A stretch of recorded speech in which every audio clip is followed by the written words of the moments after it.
Okay, so before we go on to look at the violations themselves, let's just remind ourselves of what the assumptions of the classical linear model actually are and why each one matters.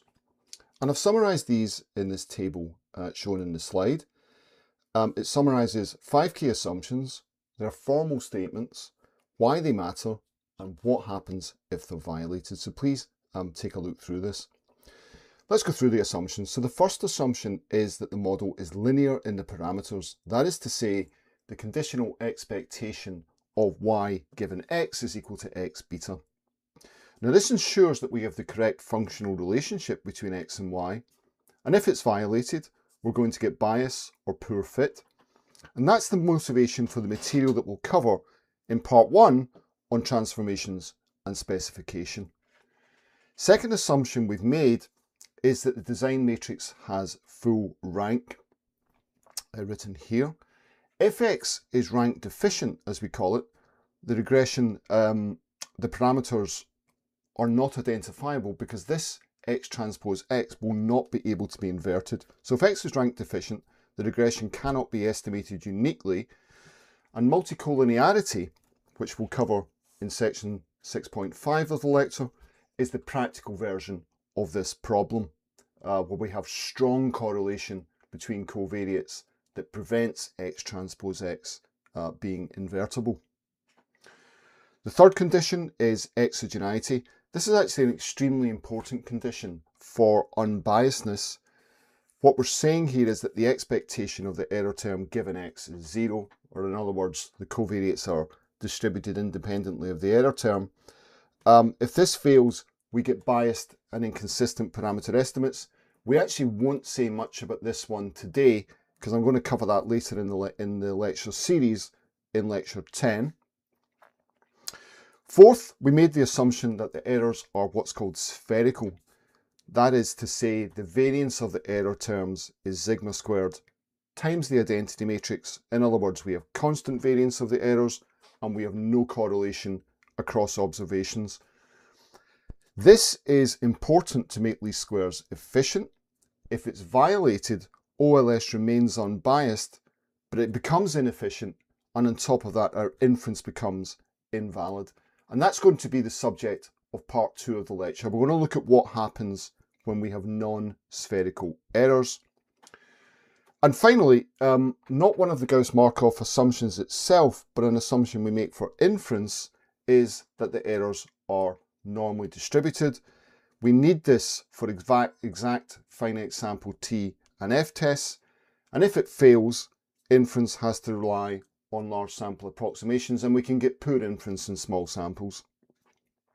And we're going to cover normality or violations of normality actually in part 1 of the lecture when we look at transformations.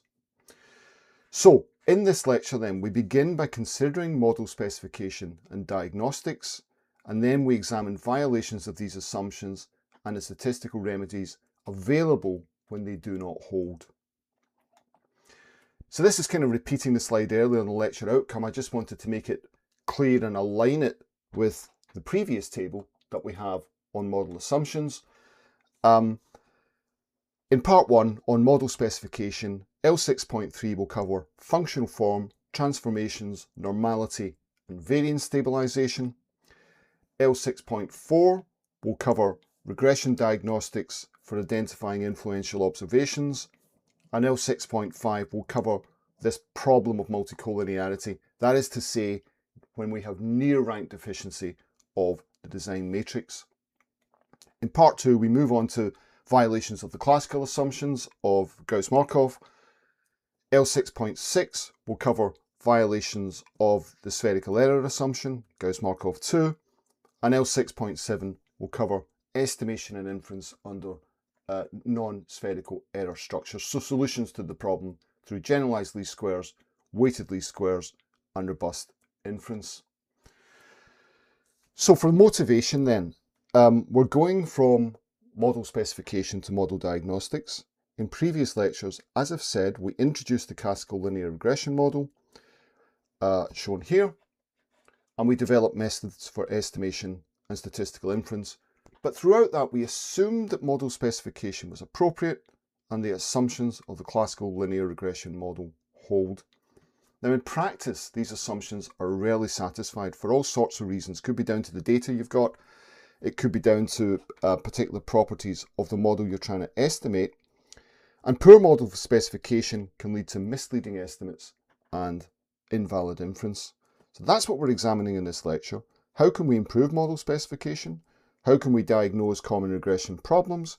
And how can we understand their statistical their consequences, and apply appropriate remedies?